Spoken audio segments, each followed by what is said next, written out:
Hello, in this video, we are going to review adding and subtracting rational numbers. Now, for us, this video is meant for on-level 7th grade students. So when I say rational numbers, I really am only talking about positive and negative fractions and mixed numbers. I'm not going to be mixing any decimals or repeating decimals or anything else that falls under the rational numbers. We're going to be doing all positive, negative fractions and mixed numbers. Now, when I do these problems, especially for my students, I want to make sure that they are getting good math habits and I want to make sure they are learning algebra skills. So when I do these problems, I'm going to have them, since the problem is horizontal, they're going to copy the problem horizontal, the negative, the fraction bar, the plus sign, the other negative, the parentheses, and the fraction bar. We're going to keep working horizontal to get used to how algebra works. Now, to do the problem itself, there are negatives and there are fractions, and those two things are not going to be done at the same time. You're doing one or the other. So for example, problem number 1, I'm going to take care of the signs of the integer rules first. The signs are the same.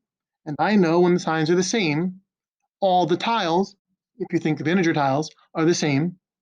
We're going to add the numbers and keep the sign. Once I know I'm going to add the numbers and keep the sign, I will ignore the signs and I'm just going to do the fractions. So my denominators are 5 and 10. So I want a good common denominator, or a least common denominator, which would be 10. I'll do 5 times 2 is 10, which means 1 times 2 is 2 for my new fraction. And then 10 times 1 gives me 10, and then 7 times 1 keeps the 7. We've already determined signs are the same. We've already determined we're going to add. So we add the numerators. 2 plus 7 is 9. Denominator stays the same.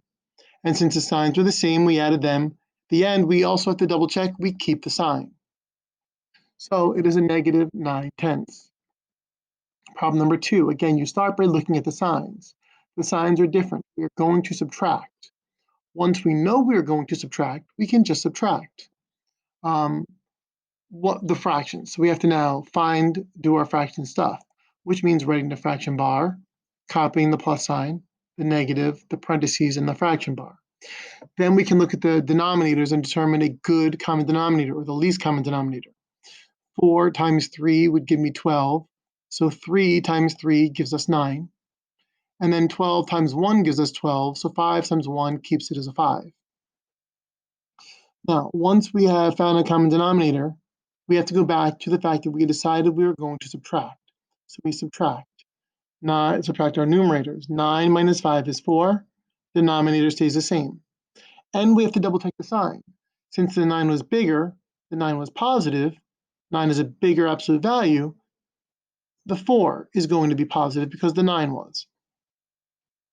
Then we can reduce by 4. 4 divided by 4 gives us 1. 12 divided by 4 gives us 3. And that is our answer to 3/4 plus a negative 5/12. I'm going to do one more problem, this time with mixed numbers. And the procedure will stay the same. Look at the signs to determine what you're going to do. Then do that with the fractions.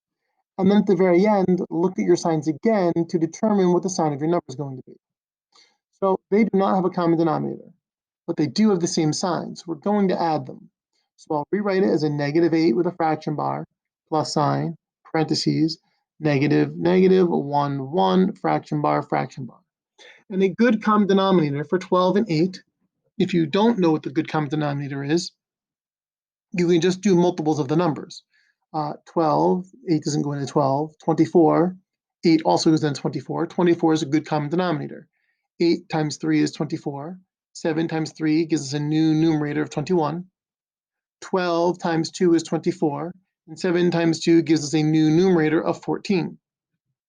Now, we already determined, because the signs were the same, that we were going to add them. That means adding the numerators, 21 plus 14 is 35. The denominator stays the same. And then you add the number in front, the -8 and -1 is -9. The signs are the same, we added them, we keep the sign. Now it does so happen that 35 over 24 is improper. So if I'm going to turn the -9 and 35 over 24 into a proper fraction where everything is in simplest form, I need to turn 35 over 24 into a mixed number. So I'll do the dividing for that over here. 24 goes into 35 one whole time, 11 left over, denominator stays the same. And when I'm doing this, I do not pay attention to signs. It's all part of the same number, so all the signs are the same. So the 1 that we have gets added to the 9 that we have, and since it's negative, it stays negative 10. The 11 left over becomes the numerator, and the denominator, 24, stays the same. So our final answer is negative 10 and 11/24. Again, when you have negatives and fractions all mixed into one problem, you look at the signs to determine what to do.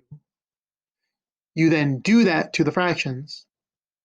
And the problem is done, you always go back and double check the sign of your answer based on your problem. Thank you.